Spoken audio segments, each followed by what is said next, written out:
Dear students, तो आज हम श्रोडिंगर वेव इक्वेशन को सॉल्व करेंगे अपने हाइड्रोजन एटम के लिए।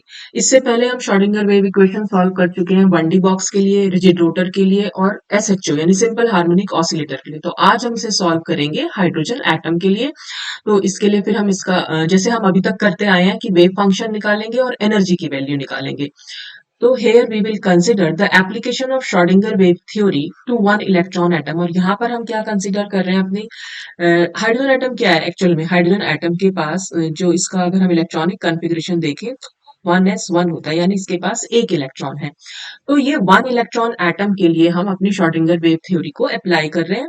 और हाइड्रोजन जैसी स्पीशीज, हाइड्रोजन जैसी स्पीशीज से मतलब है जैसे कि हीलियम प्लस। हीलियम का इलेक्ट्रॉनिक कॉन्फ़िगरेशन 1s2 होता है। अगर हम पॉजिटिव चार्ज लगा रहे हैं इसका मतलब एक इलेक्ट्रॉन चला गया, तो इसका मतलब 1s1 के लिए तो ये भी बिल्कुल हाइड्रोजन लाइक स्पीशीज हो जाएगी। और इसके या हम दे सकते हैं लिथियम+2 आयन के लिए, बेरिलियम आयन के लिए। तो वो सब जो है हम निकाल रहे हैं यहाँ पर श्रोडिंगर वेव इक्वेशन को सॉल्व करने जा रहे हैं हाइड्रोजन और हाइड्रोजन जैसी स्पीशीज के लिए। ठीक। तो in order to do so, ऐसा करने के लिए हमें क्या करना पड़ेगा? Consider an electron at a distance r from the centre of the nucleus. यहाँ पर हमने क्या माना है कि जैसे हाइड्रोजन का न्यूक्लियस तो है ही, और न्यूक्लियस के अराउंड जो है इलेक्ट्रॉन है एक, और न्यूक्लियस और इलेक्ट्रॉन के जो बीच का डिस्टेंस है उसको यहाँ पर r कंसिडर किया गया है। And this electron can travel in any direction. और हमने ये भी कंसिडर किया है कि ये जो इलेक्ट्रॉन है ये किसी भी डायरेक्शन में मूव कर सकता है, x डायरेक्शन में, y डायरेक्शन में या फिर z डायरेक्शन में। ठीक। तीनों डायरेक्शन में ये मूव कर सकता है। तो the potential energy of such an electron nuclear system will be minus ZE² upon r। तो ये ऐसे सिस्टम की पोटेंशियल एनर्जी को हम दिखा सकते हैं, ये फॉर्मूला होता है बेटा ZE² अपॉन r, जहां पर Ze क्या है वो न्यूक्लियस पर प्रेजेंट चार्ज है और E क्या है वो इलेक्ट्रॉन का चार्ज है। ठीक है। तो अब हम देखते हैं हमारी श्रोडिंगर वेव इक्वेशन, जैसे कि अभी तक हम लिखते चले आ रहे हैं H cap psi is equal to E psi. ये भी हमारी श्रोडिंगर वेव इक्वेशन की एक फॉर्म है जिसमें एच कैप हैमिल्टोनियन ऑपरेटर होता है। ये सब मैं अपने प्रीवियस वीडियोस में बता चुकी हूँ, ये सब आपको पता भी होगा। तो after putting the expression of the three dimensional Hamiltonian operator, Hamiltonian operator क्या होता है? Total energy of the system हमें दिखाता है। यहाँ से जो एनर्जी की वैल्यू मिलेगी वो आइगन वैल्यू होगी, और ये जो फंक्शन है ये हमारा आइगन फंक्शन कहलाता है। और हैमिल्टोनियन को हम बता रही हूँ मैं अभी कि टोटल एनर्जी मतलब total kinetic energy plus potential energy. तो यहाँ पर हमने क्योंकि थ्री डायमेंशन में हमारा इलेक्ट्रॉन जो है मूव कर रहा है, इसलिए हमने थ्री डायमेंशनल हैमिल्टोनियन ऑपरेटर निकाला है। तो ये जो फर्स्ट टर्म है ये हमारी काइनेटिक एनर्जी के लिए है, प्लस ये हमारी पोटेंशियल एनर्जी के लिए है। तो ये टोटल जो स्क्वायर ब्रैकेट के अंदर लिखा है ये टोटल हैमिल्टोनियन ऑपरेटर हो गया। ठीक। फिर तो बाकी तो वैसा का वैसा ही लिखा हुआ है। या फिर हम इस इक्वेशन को कैसे कर सकते हैं कि जो साई है इस साई को हम स्क्वायर ब्रैकेट के अंदर ले जाएं, तो वी साई तो हो जाएगा और बाकी इन सब जगह हम साई को लगा देंगे। तो ये साई हो गया। उसके बाद और हम क्या कर सकते हैं, इस बी साई को अगर मैं इज इक्वल टू से इधर ले जाऊं तो ये माइनस फॉर्म में हम इसको लिख सकते हैं।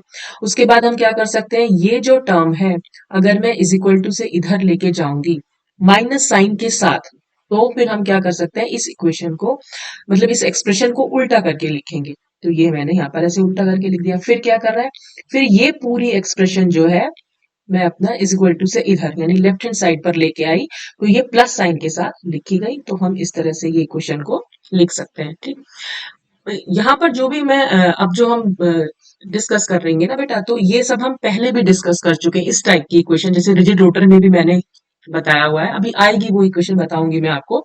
और सिंपल हार्मोनिक ऑसिलेटर दोनों के केसेस का कॉम्बिनेशन है, मतलब समझ लीजिए। तो बहुत ज्यादा समझाने के लिए नहीं है क्योंकि मैं पहले वो सब कुछ एक्सप्लेन कर चुकी हूँ।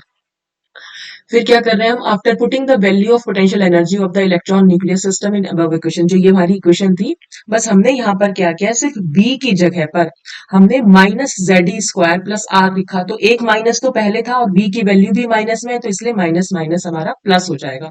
तो ये यहाँ पर पोटेंशियल एनर्जी की हमने वैल्यू रख दी। तो जो ये इक्वेशन बन के आई, this is the Schrodinger wave equation for an electron around the nucleus. Nucleus के अराउंड ये इलेक्ट्रॉन की श्रोडिंगर वेव इक्वेशन है। And it is convenient to transform the above equation into polar coordinates, जैसे कि हमने रिजिड रोटर के case में भी किया था। कि जो हमारा इक्वेशन निकल के आई थी Schrodinger wave equation rigid rotor की, वो जो थी कार्टेशियन कोऑर्डिनेट्स में थी। फिर हमने इसको ट्रांसफॉर्म किया था, हालांकि मैंने ट्रांसफॉर्मेशन नहीं समझाया है क्योंकि वो बहुत बड़ा जो है प्रोसेस है। ठीक है, तो काफी लंबा डेरिवेशन है, तो उसी में ही सारा टाइम निकल जाएगा। तो अगर आपको कभी समझना हो तो मैं अलग से कोई वीडियो बना दूंगी। तो यहाँ पर भी हम यही कर रहे हैं कि अपनी श्रोडिंगर वेव इक्वेशन को, जो कि ना तो कंप्लीटली कार्टेशियन कोऑर्डिनेट्स में दे रखी है, देखो एक्स वाई जेड जो होते हैं वो कार्टेशियन कोऑर्डिनेट्स होते हैं, ठीक है, और ना ही ये कंप्लीटली पोलर कोऑर्डिनेट्स, क्योंकि इसमें आर भी यूज हुआ है, तो ये थोड़ा बहुत पोलर कोऑर्डिनेट्स में भी है, थोड़ी बहुत कार्टेशियन कोऑर्डिनेट्स में भी, तो हम इसको कंप्लीटली जो है पोलर कोऑर्डिनेट्स में चेंज कर रहे हैं, और फिर हमारी ये इक्वेशन ये निकल के आ रही। तो ये इक्वेशन बेटा आपको याद करनी पड़ेगी क्योंकि ट्रांसफॉर्मेशन मैंने नहीं समझाया, ठीक है। अब इसमें हम क्या कर सकते हैं, इसमें क्या हुआ है, देखो ये वाला जो टर्म है इसमें इन्होंने क्या कर रखा है, इस वाली इक्वेशन में सिर्फ 1/r² को बाहर निकाल लिया। देखो एक टर्म ये है, सेकेंड टर्म ये हो गई थीटा वाली, थर्ड टर्म में हमने फाई यूज कर रखा है, फोर्थ टर्म हमारी ये है। तो फोर्थ टर्म तो हमारी एज इट इज आ गई। तो जो बाकी की तीनों टर्म है आप उसमें देखेंगे कि 1/r² सभी में दे रखा है, यहाँ पर भी 1/r² है, यहाँ पर भी 1/r², तो बस इसी 1/r² को हमने बाहर कॉमन निकाल लिया और हमारी जो तीनों टर्म्स थी वो हमने यहाँ पर लिख दी। तो अब ये जो इक्वेशन नंबर 2 निकल के आई, this is the Schrodinger wave equation for hydrogen and hydrogen like species in polar coordinates, ठीक है। हाइड्रोजन के लिए है और हाइड्रोजन जैसी स्पीशीज जैसे हीलियम आयन के लिए, लिथियम आयन के लिए या बेरिलियम आयन के लिए है ये पोलर कोऑर्डिनेट्स में, ठीक। अब ये क्योंकि इतनी बड़ी इक्वेशन है, और इस बड़ी इक्वेशन को सॉल्व करना बहुत बहुत टफ है, बहुत टीडियस मेथड हो जाएगा, बहुत लंबा डेरिवेशन हो जाएगा इसका। तो हम क्या करेंगे, इस बड़ी सी इक्वेशन को स्प्लिट कर देंगे तीन पार्ट्स में, जैसे कि हमने रिजिड रोटर के केस में किया था, वहां पर भी बहुत लंबी इक्वेशन आई थी, बड़ी इक्वेशन आई थी, उसको हमने दो पार्ट्स में स्प्लिट किया था। यहाँ पर हम इसको तीन पार्ट्स में स्प्लिट करेंगे, ठीक है। The operator in equation 2 operator is made up of three terms depending on the independent variable r, theta and phi। देखो जो इक्वेशन नंबर 2 है वहां पर जो ऑपरेटर है, देखो ये हमारा ये एक ऑपरेटर है डेल अपॉन डेल आर, ठीक है। फिर ये एक ऑपरेटर है डेल अपॉन डेल थीटा, और ये एक ऑपरेटर है del square upon del phi square. तो यहाँ पर ये तीन टर्म से मिलकर बना हुआ है आर, थीटा और फाई, ठीक है। तो इसका मतलब हम क्या कर, so we define the function, तो हम यहाँ पर अपने साई को डिफाइन, क्योंकि ये सारे ऑपरेटर किस पर लग रहे हैं, साई पर लग रहे हैं, ठीक है, साई पर हम ऑपरेट करा रहे हैं। तो इसका मतलब है साई में कहीं ना कहीं ये तीनों का साई जो है हमारा वो इन तीनों का कॉम्बिनेशन है। तो इसीलिए हमने यहाँ पर लिखा है कि we define the function psi as a product of three individual functions, यानी यहाँ पर साई जो है तीन फंक्शन से मिलकर बना हुआ है, तभी हमें ये तीन ऑपरेटर्स लगाने की जरूरत पड़ रही है, ठीक है। तो हम इसको कैसे लिख सकते हैं कि साई ब्रैकेट में लिखा है आर, थीटा, फाई, यानी साई जो है इन तीनों इंडिपेंडेंट वेरिएबल्स पर डिपेंड कर रहा है, ठीक है। तो वो कौन से किस तरह से लिखेंगे हम साई को, तीन जो इंडिविजुअल फंक्शन है, psi R, Sai theta and sci fi, ठीक है। फिर इन्हीं को हम इस तरह से लिख सकते हैं कैपिटल आर, कैपिटल थीटा और कैपिटल फाई की फॉर्म में, ठीक है। यानी हम ये बोल सकते हैं psi is equal to capital R, capital theta, capital phi. तो इन तीनों इंडिविजुअल फंक्शंस का वो प्रोडक्ट है, ठीक। और अब हम क्या करेंगे, बस इस इक्वेशन नंबर 2 में इस साई की जगह पर हमें ये तीनों वेरिएबल्स जो है रख देने, ठीक है। अब after putting the value of equation 3 in equation 2 and then multiplying throughout by r square we get, देखो अब क्या होगा, हम यहाँ पर देखो, अगर आप इक्वेशन नंबर 2 में सबसे पहले हम देख रहे हैं फर्स्ट टर्म, यहाँ पर ये वाली टर्म, अभी 1/r² के बारे में मैं बात नहीं कर रही, अभी हम इसको फिलहाल छोड़ दे रहे हैं, सिर्फ इतना पोर्शन देखिए आप इसमें। हमें क्या करना पड़ेगा, यहाँ पर फाई की सॉरी साई की जगह पर हमें कैपिटल आर, कैपिटल थीटा और कैपिटल फाई रखना है, ठीक है। अब आप देख रहे हैं यहाँ पर डेल अपॉन डेल आर किया, पार्शियल डिफरेंशिएशन हुआ है ये, डेल अपॉन डेल आर, और यहाँ पर साई का हुआ है। तो जब हम साई की जगह पर डेल अपॉन डेल आर और ये आर, ये कैपिटल थीटा और ये कैपिटल फाई रखेंगे, तो देखो एक चीज आप लोगों ने देखी भी होगी, डिफरेंशिएशन हम जिसके रिस्पेक्ट में करते हैं तो उससे रिलेटेड यहाँ पर कोई फंक्शन होना चाहिए, ठीक है। आर है तो यहाँ पर कैपिटल आर है, बाकी दोनों का डिफरेंशिएशन तो फिर नहीं हो पाएगा, ये एज अ कांस्टेंट समझ लीजिए काम करेंगे। तो इन दोनों को हम इस डिफरेंशिएशन से बाहर निकाल लेंगे, तो बस वही हमने यहाँ पर कर रखा है कि ये जो दोनों फंक्शन है ये हमारे बाहर निकल के आ गए डी अपॉन, अब हम कंप्लीट डिफरेंशिएशन हो रहा है। देखो पार्शियल डिफरेंशिएशन हम तब कर रहे थे जब हमारा साई जो है तीन फंक्शन से मिलकर बना था। अब यहाँ पर इंडिविजुअल फंक्शन है, ये सिंगल फंक्शन है आर, तो इसलिए हमारा ये कंप्लीट डिफरेंशिएशन हो जाएगा। तो डी अपॉन डी आर बाकी सब कुछ सेम रहेगा, बस इस यहाँ पर इस साई की जगह पर बस हमारा कैपिटल आर आ गया। और आर ही क्यों रखा, क्योंकि किसके रिस्पेक्ट में हम डिफरेंशिएशन कर रहे हैं वही वाली क्वांटिटी हमें यहाँ पर रखनी है। ठीक, फिर नेक्स्ट यहाँ पर चलेंगे। यहाँ पर इस चीज में यहाँ पर तो कोई चेंज नहीं, इसमें देखेंगे डेल अपॉन डेल थीटा है ना यहाँ पर, तो साई की जगह पर फिर से हम ये तीनों फंक्शंस रखेंगे। अब क्योंकि थीटा के रिस्पेक्ट में डिफरेंशिएशन हो रहा है तो खाली थीटा यहाँ पर रह जाएगा और आर और फाई इस डिफरेंशिएशन से बाहर निकल आएंगे। जब आर और फाई बाहर निकलेंगे इस डिफरेंशिएशन से तो हम उनको यहाँ रख सकते हैं। तो यहाँ पर आर और फाई आ जाएगा, तो वही यहाँ पर लिख रखा है R phi upon sine theta D upon D theta, तो सेम इक्वेशन रहेगी साइन थीटा, बस इसकी जगह फाई की जगह पर हमारा कैपिटल थीटा आया है। ऐसा ही हम आगे भी कर रहे हैं, ये फाई के रिस्पेक्ट में डिफरेंशिएशन है साई का, तो साई की जगह पर यहाँ पर कैपिटल फाई आ जाएगा और बाकी दोनों जो हमारे कॉन्स्टेंट्स होंगे वो यहाँ पर हमने निकाल दिए हैं। ठीक, बाकी सब कुछ हमारा सेम रहा है। अच्छा, आगे भी इस साई की जगह पर हमें तीनों फंक्शंस हमने यहाँ पर रख दिए, तो इक्वेशन नंबर 4 बन गई। अब हमने क्या करा, इसके बाद हम इसको मल्टीप्लाई कर रहे हैं throughout by R square.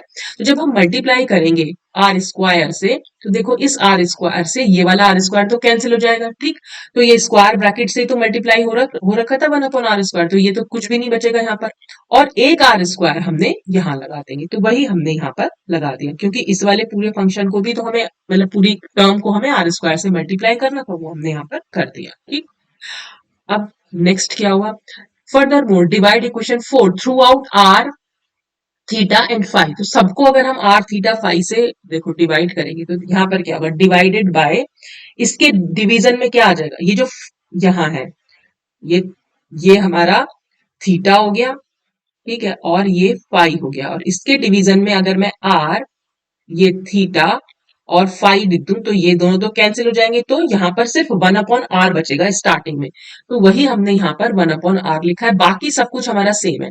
फिर यहाँ पर भी ऐसे ही किया है, इस वाली जगह पे भी देखिए यहाँ पर फाई आर है, इसको डिवाइड कर रहे हैं हम आर फाई और थीटा से, तो फाई आर से फाई आर कैंसिल हो जाएगा, तो 1 अपॉन कैपिटल थीटा बचेगा, तो वही 1 अपॉन कैपिटल थीटा बचा है। ऐसे यहाँ पर 1 अपॉन फाई बचेगा। ठीक है, और यहाँ पर जो तीनों टर्म थी हमारी उसको डिवीजन हम तीनों टर्म से ही कर रहे हैं, इसलिए यहाँ पर कुछ नहीं बचा। ठीक, तो ये वाली इक्वेशन हमारी बन सकती है। फिर हम और क्या कर सकते हैं इसमें, अब ये फर्स्ट टर्म तो हमारी एज इट इज लिखी, हमने क्या करा, सिंपल देखो अब जो हमारी स्टार्टिंग वाली इक्वेशन है ना, जो सबसे शुरू में लिखी है, इसमें टोटल कितनी टर्म्स है, ये आर वाली टर्म है। ठीक है, ये फर्स्ट टर्म है, फिर सेकेंड टर्म थीटा वाली टर्म है, थर्ड टर्म में फाई है, और फोर्थ टर्म में फिर से आर है। तो हमने क्या करा, जो आर वाली टर्म थी उनको एक साथ लिख लिया, तो फर्स्ट टर्म और ये लास्ट टर्म एक साथ लिखी, इज इक्वल टू के दूसरी साइड हम कौन सी टर्म ले गए, थीटा और फाई वाली, क्योंकि दोनों एंगल से रिलेटेड है, तो एंगल वाली टर्म्स को हमने एक साइड लिख दिया। तो क्योंकि ये प्लस में थी दोनों टर्म, यहाँ पर जाकर ये माइनस में हो गई, बस इतना सा चेंज किया है हमने। ठीक, अब देखो ये दोनों टर्म्स एक दूसरे के इक्वल है, दोनों टर्म्स में अलग अलग हमने वेरिएबल्स ले रखे हैं लेकिन फिर भी एक दूसरे के इक्वल है। इसका मतलब कहीं ना कहीं ये दोनों टर्म्स किसी एक, हम ये कर सकते हैं कि ये दोनों टर्म्स कहीं ना कहीं किसी एक कांस्टेंट के इक्वल होंगी। ठीक है, जैसे कि ये इसमें लिखा हुआ कि the above equation holds true if we put both sides equal to a constant L L plus one N, L L plus one, ये हमने अपने आप से लगाया। ठीक, तो हम इसको कैसे लिख सकते हैं, जो लेफ्ट हैंड साइड वाली टर्म है उसको is equal to L L plus one लिख सकते हैं, और जो राइट हैंड वाली टर्म है उसको हम लिख सकते हैं minus L L plus one. क्यों लिखा है, क्योंकि ऊपर वाली टर्म हमारी माइनस में है और यहाँ पर हमने इसको प्लस में कर लिया। ठीक, तो चाहे आप यही वैल्यू इक्वेशन 5 और 6 की वैल्यू ऊपर रख के देख लो, देखो लेफ्ट हैंड साइड वाली term is equal to right hand side वाली टर्म। ठीक है, और आप इसकी जगह पर अगर मैं ये खाली लेफ्ट हैंड साइड वाली टर्म लिखूं तो इज इक्वल टू के दूसरी साइड मेरे को क्या लिखना पड़ेगा, minus L L plus one. क्यों, क्योंकि minus L L plus one ही तो ये राइट हैंड साइड वाली टर्म के इक्वल हो रहा है, तो इसीलिए हम ये कह रहे हैं कि दोनों साइड्स जो है वो किसी कांस्टेंट के इक्वल, जैसे कि हमने रिजिड रोटर के केस में भी किया था, बिल्कुल वही है। तो equation 5 contains only R variable and therefore is called as the radial equation. अब आप देख रहे हैं इक्वेशन 5 में सिर्फ आर वाला टर्म रह गई है, तो ये आर वेरिएबल वाली टर्म है, इसलिए हम इसको रेडियल इक्वेशन बोल देते हैं। However, the equation 6 still contains two variables. हालांकि इक्वेशन 6 में अभी भी दो वेरिएबल्स हैं, कौन कौन से, थीटा और फाई, तो इनको भी हमें सेपरेट करना पड़ेगा। Thus needs further separation. To do so, first multiply equation 6 throughout by sin square theta. और देखो इक्वेशन 6 जो है ये बिल्कुल सेम वैसे ही आ रही है जैसे हमारी रिजिड रोटर के केस में आई थी, वहां पर हमने स्फेरिकल हार्मोनिक्स को जो है किया था सॉल्व। तो ये बिल्कुल वही टर्म है, कैसे सॉल्व कर रहे हैं बिल्कुल वही तरीका जो हमने वहां पर अपनाया था, बिल्कुल वैसे ही कर रहे हैं। तो पूरी इक्वेशन को हमने साइन स्क्वायर थीटा से मल्टीप्लाई कर दिया। अब अगर हम साइन स्क्वायर थीटा से मल्टीप्लाई करेंगे तो यहाँ पर हम साइन स्क्वायर थीटा लिखेंगे, तो एक साइन थीटा से एक साइन थीटा कैंसिल हो जाएगा, एक ही साइन थीटा बचेगा, तो वही साइन थीटा हमने यहाँ पर लिख दिया। सेकेंड टर्म में भी हम अगर यहाँ पर साइन स्क्वायर थीटा लिखेंगे तो इससे ये कैंसिल हो जाएगा और खाली ये बचेगा, और यहाँ पर भी साइन स्क्वायर थीटा से मल्टीप्लाई हो गया। ठीक, अब क्या हो रखा है, देखो फर्स्ट टर्म हमारी एज इट इज है, हमने सिर्फ इतना चेंज किया कि ये वाली माइनस वाली टर्म को हम इज इक्वल टू से इधर ले आए, और ये प्लस वाली टर्म को यानी फाई वाली टर्म को हम इज इक्वल टू से इधर ले आए। उससे क्या हुआ, क्योंकि थीटा वाली टर्म एक साइड हो गई और फाई वाली टर्म एक साइड हो गई। ठीक, बिल्कुल वैसे ही जैसा हमने इस इक्वेशन के लिए किया था, वही चीज हम यहाँ कर रहे हैं। इक्वेशन 7 में भी आप देख रहे हैं दोनों टर्म एक दूसरे के इक्वल है, जबकि एक तरफ फाई है और एक तरफ थीटा है। तो यहाँ पर भी हम ये बोल सकते हैं कि दोनों टर्म कहीं ना कहीं एक कांस्टेंट के इक्वल हम मान सकते हैं, एम स्क्वायर जिसको हम बोलेंगे, जैसा हमने अभी रिजिड रोटर में भी किया था। रिजिड रोटर में सेम यही हुआ था बेटा। तो now the left side of equation 7 involves only theta, whereas the right side involves only phi. These two terms will be equal only when both are equal to the same constant, say M square. तो हमने कोई constant मान लिया M square, तो left hand side वाली term को भी M square के इक्वल और राइट हैंड साइड वाली टर्म को भी एम स्क्वायर के इक्वल हम लिख सकते हैं, तभी वो दूसरे के इक्वल हम उसको लिख रहे हैं। तो the equation 8 contains only theta variable and therefore is called a theta equation. ठीक है, और इक्वेशन 9 में क्या है, सिर्फ फाई वेरिएबल है, इसलिए हम इसको फाई इक्वेशन कह रहे हैं। तो इस तरह से जो हमारी इक्वेशन नंबर 2 हुई, श्रोडिंगर इक्वेशन, जो बड़ी सी इक्वेशन थी जिसको सॉल्व करना थोड़ा टफ था, उसको हमने 3 पार्ट्स में डिवाइड कर लिया। एक हमारी रेडियल इक्वेशन हो गई, जिस जो इक्वेशन नंबर 5 है। ठीक है, ये थी इक्वेशन नंबर 5, ये हमारी रेडियल इक्वेशन हो गई, जिसको हम आर इक्वेशन भी बोल देते हैं। ठीक है, फिर दूसरी इक्वेशन हमारी इक्वेशन नंबर 8 हो गई, जिसको हम थीटा इक्वेशन बोल रहे हैं, और तीसरी हमारी इक्वेशन इक्वेशन नंबर 9 हो गई, जिसको हम फाई इक्वेशन बोल रहे हैं। अब इन तीनों इक्वेशन, क्योंकि अब इक्वेशन छोटी हो गई है, तो अब हम इनको सॉल्व कर सकते हैं। ठीक, तो सोल्यूशन ऑफ फाई इक्वेशन यानी इक्वेशन नंबर 9, और इसका सोल्यूशन मैं डायरेक्ट यहाँ लिख दे रही हूँ, मैं आपको समझा नहीं रही हूँ, जैसा मैंने लास्ट वीडियो में रिजिड रोटर में ये हमने बहुत अच्छे से डिस्कस किया था। ये दोनों इक्वेशन, इक्वेशन 8 भी और इक्वेशन 9 भी, इसको पूरा मैंने वहां पर समझाया हुआ है कैसे सोल्यूशन हम इसका लेके आए हैं। तो मैं यहाँ डायरेक्ट सोल्यूशन लिख दे रही हूँ। तो ये सोल्यूशन यहाँ पर आपके सामने लिखा हुआ है, इक्वेशन नंबर 10 और solution of theta equation, equation number हमारी 11। तो ये दोनों इक्वेशन मैं यहाँ पर सॉल्व नहीं करने जा रही हूँ, तो अगर आपको करना होगा तो रिजिड रोटर वाला पार्ट देख लीजिएगा, वहां से आप इसको कर सकते हैं। ठीक है, अच्छा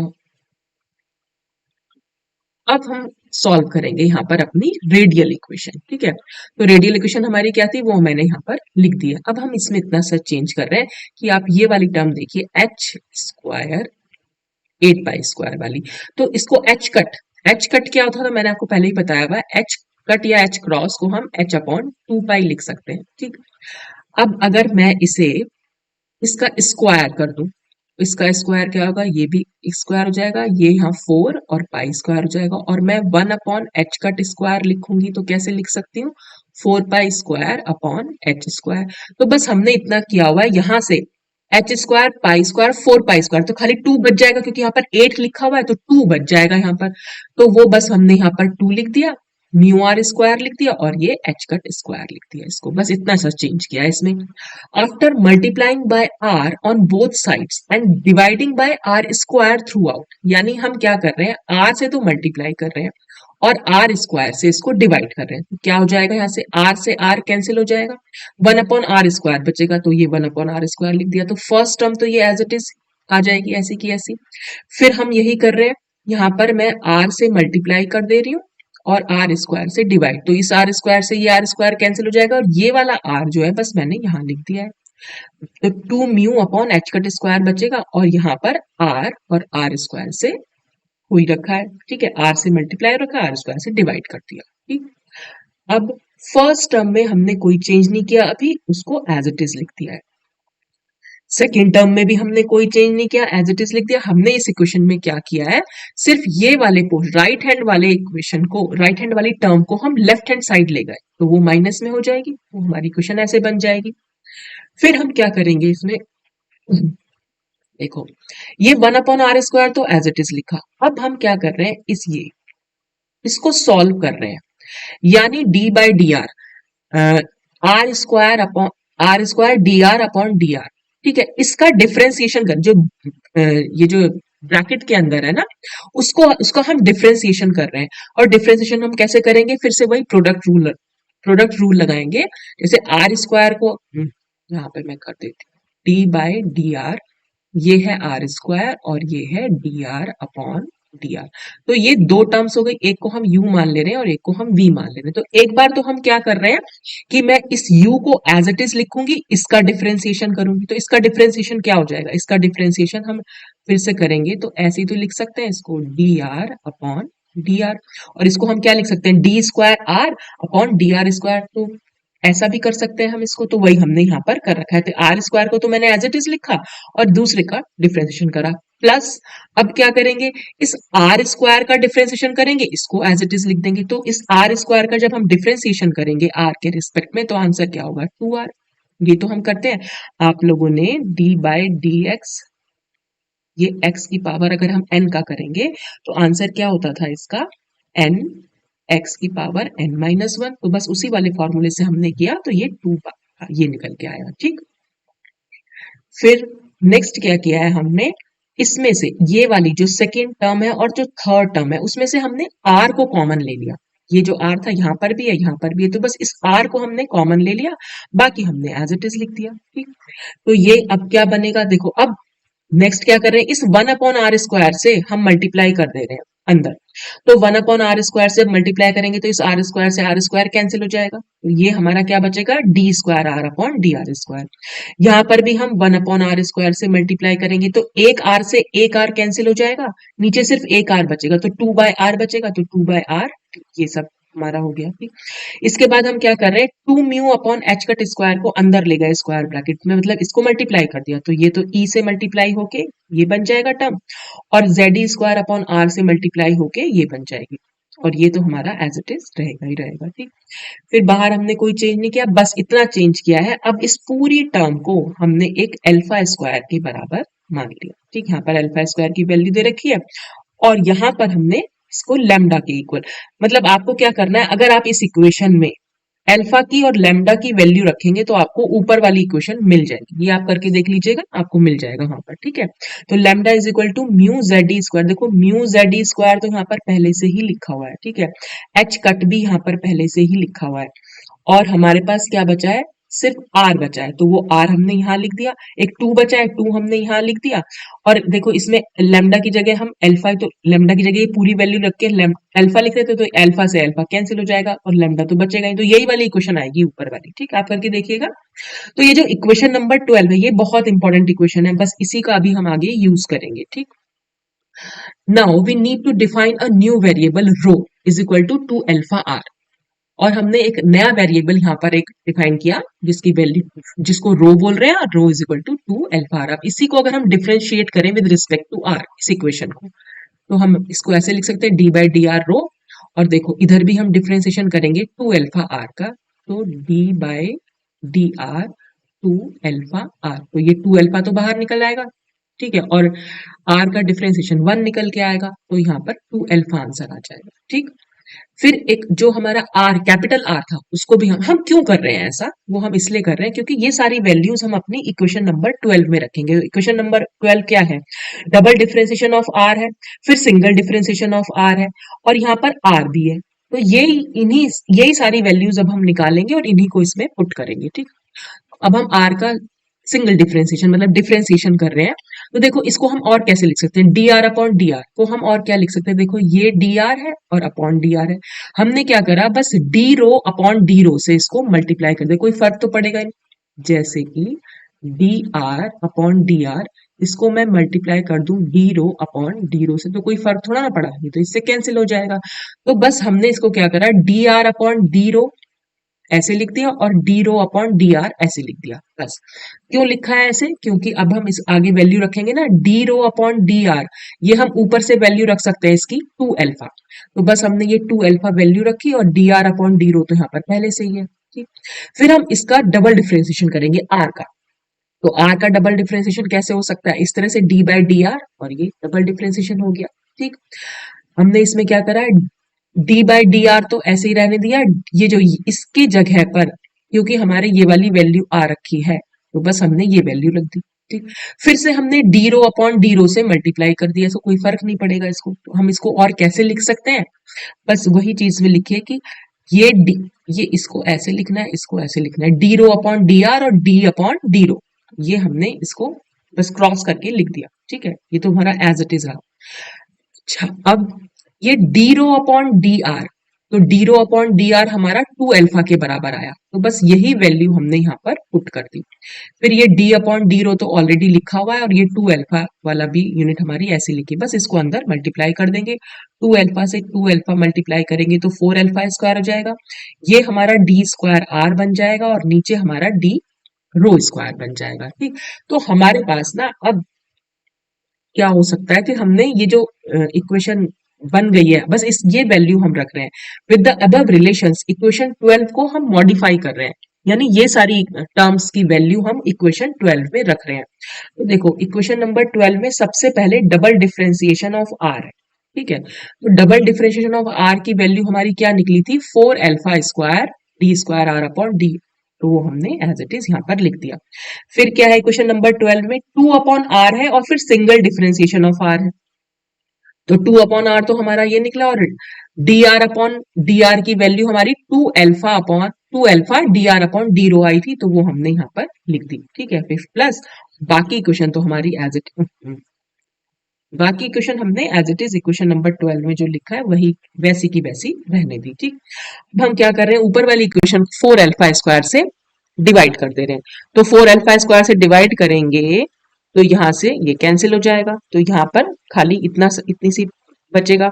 फिर इसको भी हम क्या कर रहे हैं, 4 अल्फा स्क्वायर से डिवाइड कर दे रहे हैं, तो ये 2 और ये 2 कैंसिल हो, ये 4 कैंसिल हो जाएगा, दोनों 2 2 जा 4 हो जाएंगे, नीचे वाले 4 से कैंसिल हो जाएंगे, एक अल्फा से एक अल्फा कैंसिल हो जाएगा, नीचे खाली एक अल्फा बचेगा, एक आर पहले से ही है, तो 1 अपॉन अल्फा आर हो जाएगा और ये डी आर अपॉन डी रो तो एज इट इज लिख दिया। ठीक, फिर यहाँ पर भी हमने 4 अल्फा स्क्वायर से डिवाइड किया है, तो अल्फा स्क्वायर से alpha square cancel, minus 1 upon 4 बचेगा, वही बचा। फिर यहाँ पर भी हमारा 4 अल्फा स्क्वायर हो जाएगा, तो 2 2 जा 4 और एक अल्फा से एक अल्फा कैंसिल हो जाएगा, खाली एक अल्फा नीचे बचेगा और एक 2 बचेगा नीचे, तो 2 अल्फा आर हो जाएगा, आर तो है ही ऑलरेडी, तो लैम्डा अपॉन 2 अल्फा आर हो जाएगा। और यहाँ पर भी हम 4 अल्फा स्क्वायर आर लिख सकते, आर स्क्वायर, तो ये भी ऐसे लिख देंगे। ठीक है, अब हम अपनी रो की जगह rho is equal to 2 alpha r लिख रहे हैं अगर हम, तो देखो यानी 2 alpha r is equal to rho हमें लिखना है, तो देखो यहां पर लिखा हुआ है अल्फा आर, तो हम इसको कैसे लिख सकते हैं, देखो रो रो इज इक्वल टू हमारा 2 अल्फा आर है, तो अल्फा आर की वैल्यू अगर हम निकालेंगे तो रो बाय 2 हो जाएगी ना, ये 2 जो है इधर चला जाएगा, तो बस रो बाय 2 हो जाएगी, और क्योंकि ये 1 अपॉन में लिखा हुआ है तो इसलिए हमारा ये 2 अपॉन रो हो गया है। ठीक है, फिर डी आर अपॉन डी रो तो एज इट इज लिखा है, यहाँ पर कोई चेंज नहीं है। अब यहाँ पर भी अल्फा आर की जगह हमें क्या लिखना है, रो बाय 2 लिखना है, तो जब हम रो बाय 2 ऊपर चला जाएगा, यहाँ पर अगर हम इसकी जगह पर रो बाय 2 लिखेंगे तो रो यहाँ रहेगा, 2 ऊपर आएगा, 2 से 2 कैंसिल हो जाएगा, तो लैम्डा अपॉन रो बचेगा। ठीक, फिर हम यहाँ पर क्या कर रहे हैं, क्योंकि rho is equal to 2 alpha r है, तो rho square is equal to क्या हो जाएगा, 2 का स्क्वायर अल्फा का स्क्वायर आर का स्क्वायर, तो 4 अल्फा स्क्वायर आर स्क्वायर, तो यही तो बचा, इसकी जगह हमने खाली रो स्क्वायर लिख दिया, यानी हमने रो की टर्म में ये सब कुछ लिख डाला। ठीक है, तो when rho is equal to infinitive the above equation takes the form. तो जब रो इन्फिनिटिव हो जाएगा, देखो यहां पर भी इन्फिनिटिव हो जाएगा, ये भी इन्फिनिटिव हो जाएगा, तो ये सारी टर्म तो जीरो हो जाएगी, ठीक है। फिर यहाँ पर टू अपॉन रो जो बचा है उसकी जगह पर अगर हम इन्फिनिटिव लिख देंगे तो ये वाली टर्म भी जीरो हो जाएगी, कुछ नहीं बचेगा इसमें। ये वाली दोनों टर्म्स यहाँ पे सब कुछ जीरो हो गया, ये जीरो हो गया, तो बचा क्या, D square R upon D rho square बचा, माइनस वन अपॉन फोर बचा और एक के खाली आर बचा, ठीक है। तो बस इज इक्वल टू ये जीरो हम इसको लिख सकते हैं। तो ये वाली इक्वेशन हमारी बन कब आई, जब हमने रो को इन्फिनिटिव माना, ठीक है। अच्छा, अब हम यहाँ क्या कर रहे हैं, अब द एक्सेप्टेबल सोल्यूशन, अब इस इक्वेशन को हम सॉल्व कर सकते हैं, ठीक है। जब हमने इस इक्वेशन को सॉल्व किया तो इसके दो टाइप के सोल्यूशन निकलते हैं। जो एक्सेप्टेबल सोल्यूशन है वो मैंने यहाँ पर लिख दिया है, rho is equal to e to the power minus rho upon two. Since the approximate solution, ये हमारा एक अप्रोक्सीमेट सोल्यूशन है, जैसे हमने एक बार सिंपल हार्मोनिक ऑसिलेटर के केस में भी मैंने आपको समझाया था, एसिम्प्टोटिक सोल्यूशन बोलते हैं हम जिसको। ये अप्रोक्सीमेट सोल्यूशन है। क्यों, ये कब वैलिड होगा, given above is valid only at very large value of rho, क्योंकि जब रो इन्फिनिटिव गया यानी बहुत लार्ज वैल्यू जब गई तभी तो हमारी ये वाली इक्वेशन निकल के आई, ठीक है। और इस इक्वेशन को हम, हमारी एक्चुअल इक्वेशन तो ये वाली थी, ठीक है, वो तो हमने रो की लार्ज वैल्यू कर ली तो हमारी ये वाली इक्वेशन निकल के आई। तो जो अब हमारा सोल्यूशन आएगा वो एसिम्प्टोटिक सोल्यूशन होगा, मतलब वो एक अप्रोक्सीमेट सोल्यूशन है जो सिर्फ वैलिड होगा p is equal to infinitive पर। लेकिन हम p कह रही हूं मैं, rho is equal to infinitive पर, लेकिन हमें तो इसके सोल्यूशन चाहिए कि रो की हर वैल्यू पर वैलिड हो, ऐसे सोल्यूशंस चाहिए। तो द एग्जैक्ट सोल्यूशन में also contain some pre exponential part, यानी इस ई से पहले कुछ ना कुछ जरूर होगा यहाँ पर जब एग्जैक्ट सोल्यूशन हम निकालने जाएंगे इसका, to attain validity at all values of rho. चाहे रो की हम स्मॉल वैल्यू लें चाहे लार्ज वैल्यू लें, तब ऐसा सोल्यूशन चाहिए जो रो की हर वैल्यू के लिए वैलिड हो। तो उसके लिए क्या, क्योंकि ये हमारा एक अप्रोक्सीमेट सोल्यूशन, तो जाहिर सी बात है एग्जैक्ट सोल्यूशन में कहीं ना कहीं प्री एक्सपोनेंशियल पार्ट, यानी जो ये ई क्या होता है, ई को हम एक्सपोनेंशियल पार्ट बोलते हैं, तो ई से पहले अगर हम कोई टर्म लिख देंगे तो वो प्री एक्सपोनेंशियल कहलाती है। ठीक ऐसा ही बेटा सिंपल हार्मोनिक ऑसिलेटर के केस में देखना, हर्माइट पॉलिनोमियल जब मैंने सॉल्व किया था तो बिल्कुल ऐसे ही किया था। तो वहां से यहाँ मैं पूरा कंप्लीट सोल्यूशन आपको नहीं बताने जा रही हूँ, सिंपल बहुत, क्योंकि मैं ये सब कुछ पहले डिस्कस कर चुकी हूँ तो ज्यादा नहीं बता रही हूँ इसलिए, ठीक है।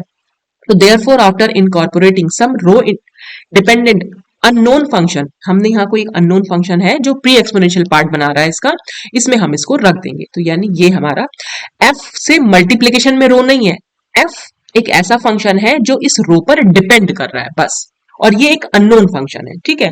तो इसको रो से मल्टीप्लाई मत समझ लेना, जैसे हमने h जाई लिखा था, आपको याद हो हर्माइट पॉलिनोमियल लिखा था, वहां पर भी हमने यही किया था, हमारे पास एसिम्प्टोटिक सोल्यूशन आया था और हमने प्री एक्सपोनेंशियल पार्ट उसमें ऐड किया था। तो बिल्कुल वही है, सिंपल हार्मोनिक ऑसिलेटर आपको याद होगा तो आप बिल्कुल इजीली इसको कर सकते हैं।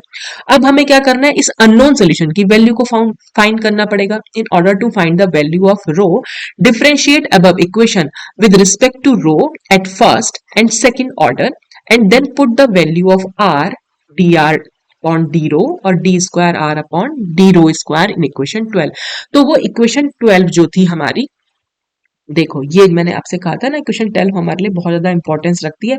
तो इक्वेशन जो हम चलते चले आ रहे हैं, हम एक्चुअल में इसी को तो सॉल्व करते आ रहे हैं, इसी को तो हम मॉडिफाई किया था, इसी इक्वेशन को मॉडिफाई करके हमने ये बनाया था और इस इक्वेशन को और छोटा p rho is equal to infinity करके हम इसमें लाए थे। तो एक्चुअल में हम सोल्यूशन किसका लेके आ रहे हैं, इक्वेशन 12 का ही तो लेके आ रहे हैं। तो बस इक्वेशन 12 का जो सोल्यूशन हमारा निकल के आया, उस सोल्यूशन को अगर हम इस में रख देंगे तो हमारी ये जो वैल्यू है सेटिस्फाई होनी चाहिए। तो बस वही काम हम यहाँ पर कर रहे हैं।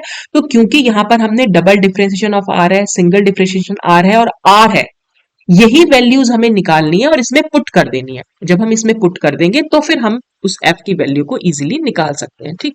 तो बस हमने यही किया है।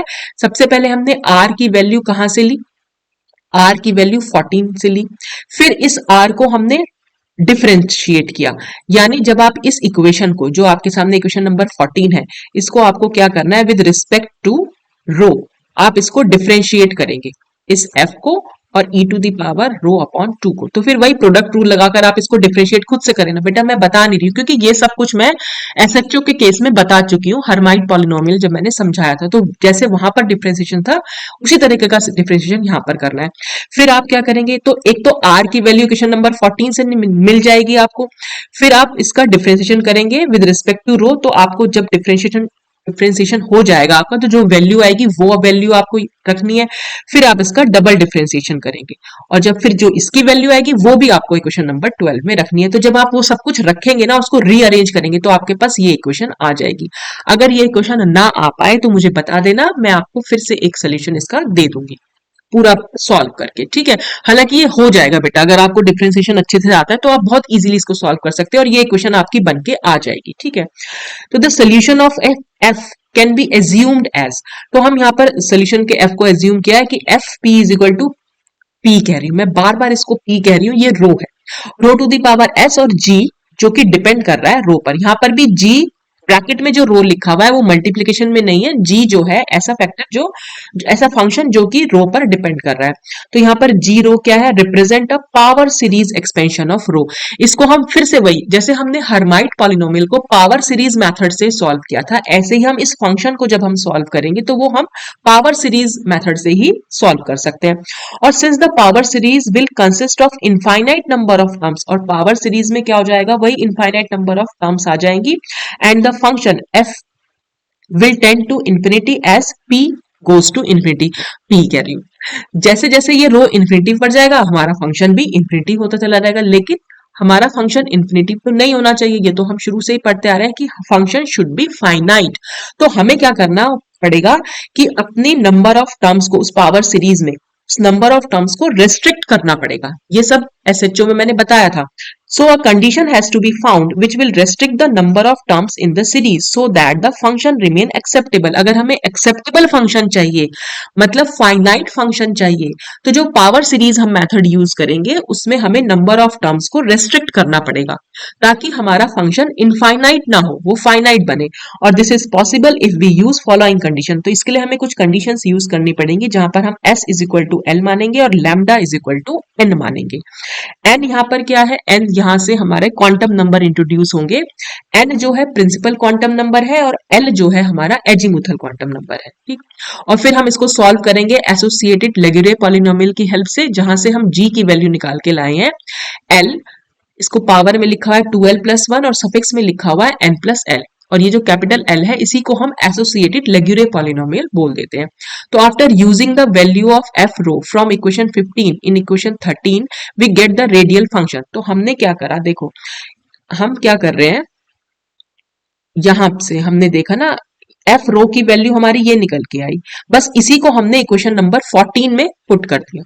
मैंने इक्वेशन नंबर 13 लिख दिया है क्या इसको, हाँ बेटा ये इक्वेशन नंबर 14 में रखना इसको, ठीक है।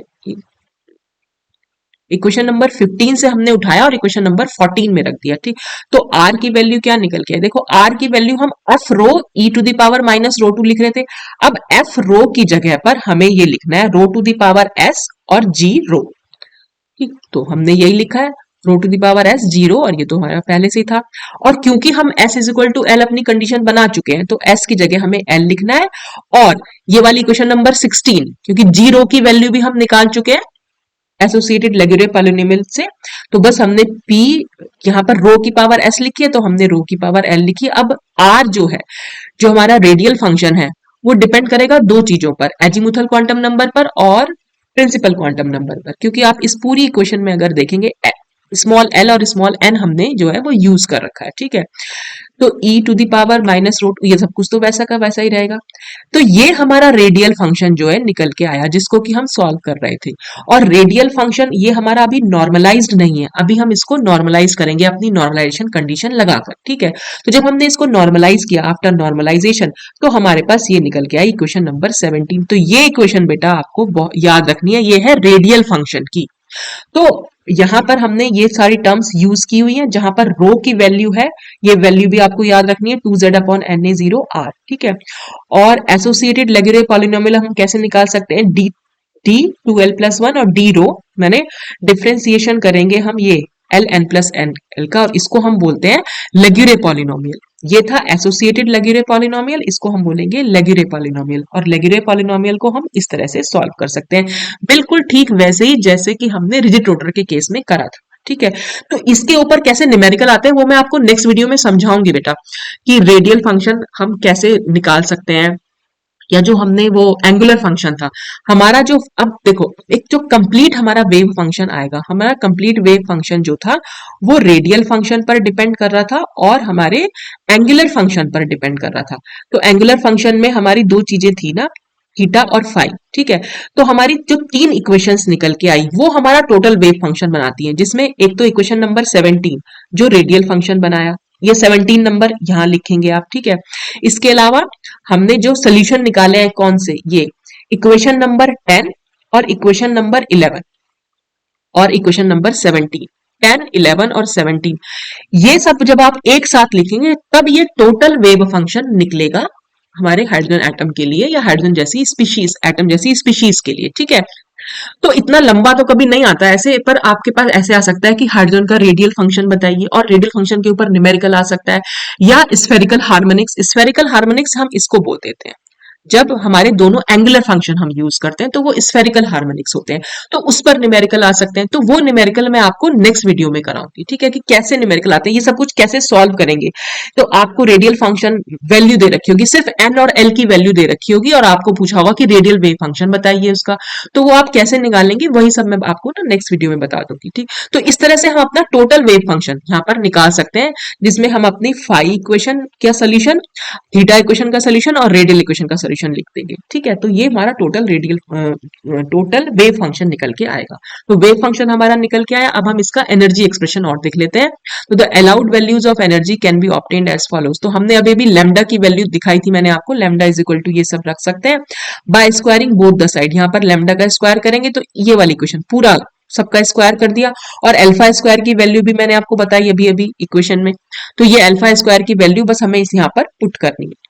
जब हमने ये यहाँ पर पुट करी तो देखो ये वाली इक्वेशन मैंने एज इट इज लिख दी, यहाँ पर अल्फा स्क्वायर की वैल्यू पुट कर दी है, और अल्फा स्क्वायर की वैल्यू है हमारी ये, तो ये वाली वैल्यू हमने यहाँ लिख दी है, क्योंकि ये 1 अपॉन अल्फा स्क्वायर है इसलिए हमने इसको उल्टा करके लिख दिया। ठीक, बस इसको हमने यहाँ पर सॉल्व कर दिया, एक म्यू से ये म्यू कैंसिल हो गया यहाँ पर। ठीक है, एच कट 4 से एच कट स्क्वायर कैंसिल हो गया, तो खाली एच कट स्क्वायर बचेगा, तो नीचे क्या बचेगा, 2 बचेगा, ई बचेगा और एच कट स्क्वायर, तो 2 ई एच कट स्क्वायर। ऊपर क्या बचेगा, एक म्यू बचेगा, क्योंकि एक म्यू तो नीचे वाले म्यू से कैंसिल हो गया, जेड स्क्वायर बचेगा और ई टू दी पावर 4 बचेगा। ठीक, तो हम अपना ये एनर्जी की दे सकते हैं इस तरह से, ये क्योंकि यहाँ पर ई आया ना, तो ई, ये सारी वैल्यू किसके इक्वल थी, ये थी लैम्डा स्क्वायर के इक्वल। तो अब हम ई को इधर ले जाए और लैम्डा को इधर ले आए, तो बस हमने यही किया है, और लैम्डा इज इक्वल टू तो हमने एन मान लिया था, एजीमुथल क्वांटम नंबर, तो हम इसको लैम्डा स्क्वायर की जगह एन स्क्वायर, तो ये हमारी जो एक्सप्रेशन निकल के आया, ये एनर्जी का एक्सप्रेशन निकल के आ गया। तो इस तरह से आप इसका एनर्जी एक्सप्रेशन भी देख सकते हैं, और टोटल वेव फंक्शन मैंने आपको बता दिया। अब नेक्स्ट वीडियो में हम इस पर न्यूमेरिकल्स करेंगे, बस फिर उसके बाद ये फर्स्ट यूनिट आपकी खत्म हो जाएगी। तो आज के लिए बस इतना ही। Thanks for watching.